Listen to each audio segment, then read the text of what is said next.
Hey, I'm so grateful for all the guests that sit in from time to time on this podcast. I absolutely love learning from them. And I also love that you're getting a break from the same old voice. Plus, we all get to learn some great stuff we can stick in our heart. If you are new to the Daily Drive, my name is Mike Breaux, and that's what we attempt to do every day. Just stick a little truth, a little wisdom, a little hope in our hearts as we grow closer to God together. And we spend just about, 6 or 7 minutes Monday through Friday doing that. So thanks so much for joining us no matter where you might be on your spiritual journey. I thought we'd spend this week talking about distraction. I've been reading a great book by Bob Goff called Undistracted. It's been inspiring me to be more focused, more intentional, more purposeful with my days, more joyful as I navigate my life. So let me just read a short excerpt from that book. He says, "We live with a massive amount of distraction. Desperate headlines, smartphone scrolling, an endless to-do list, not to mention the nagging questions of the heart. Think about it. Every day, 1,000 pings and regrets and worries prevent you from living out your joy-infused God-given purpose. But no matter how distracting this world is, you can return to everything that makes your heart skip a beat with joy instead of miss a beat with fear."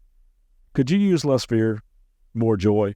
I don't know about you, but I can become easily distracted by things that don't really matter. Now, I'm not talking about being ultra-disciplined where there's no fun in your life. I'm not talking about the occasional Netflix binge or taking a nap in a hammock or driving through the Krispy Kreme donut shop when the hot sign is on. Those distractions can be a nice break from the routine.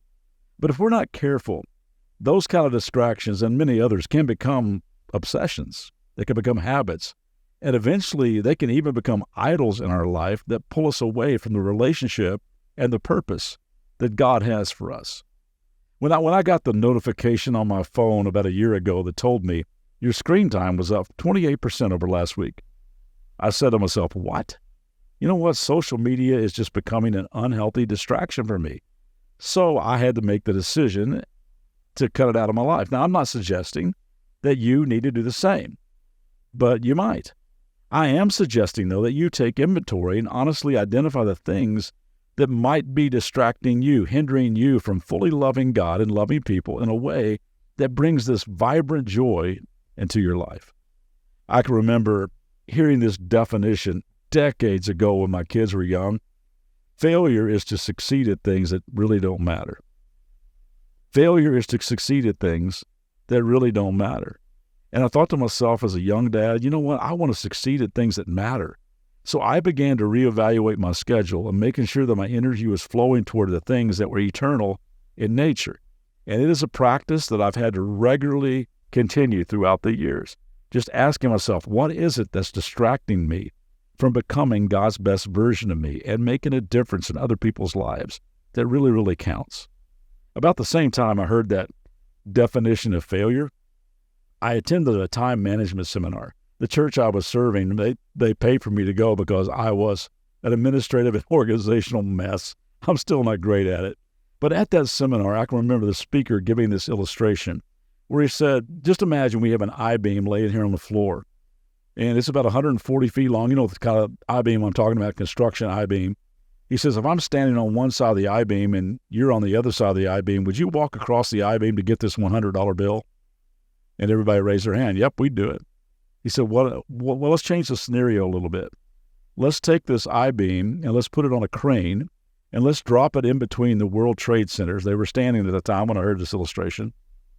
He said they're about 136 feet apart. So you got two foot overhang on each side.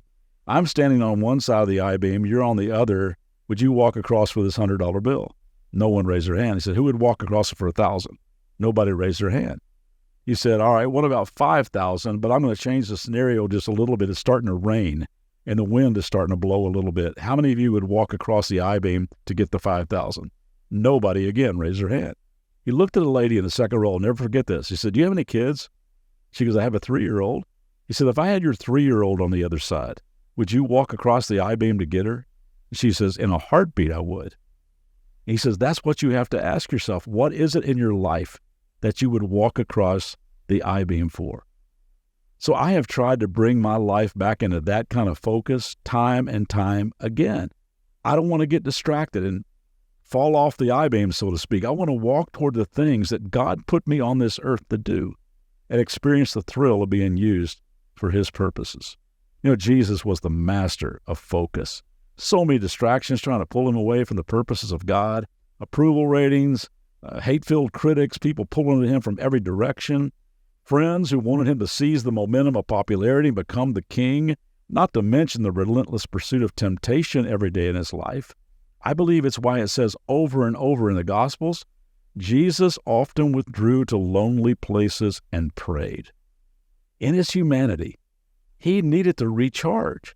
He needed to refocus to make sure his relationship with the Father was not drifting. He needed to recenter his heart toward the reason that he came. And gang, he didn't just walk across an I-beam. He carried one and allowed his body to be nailed there so that you and I could be free from the penalty of sin, so that you and I could have the same kind of close and replenishing relationship with the Father, so that we could walk through our days undistracted from our purpose on this planet. So each day this week, we're going to zoom in on a passage that will encourage us to live an undistracted life. And I'm just praying that our time in God's Word will point us toward a life of unbridled joy and passion and purpose. So don't get distracted and miss a single day this week.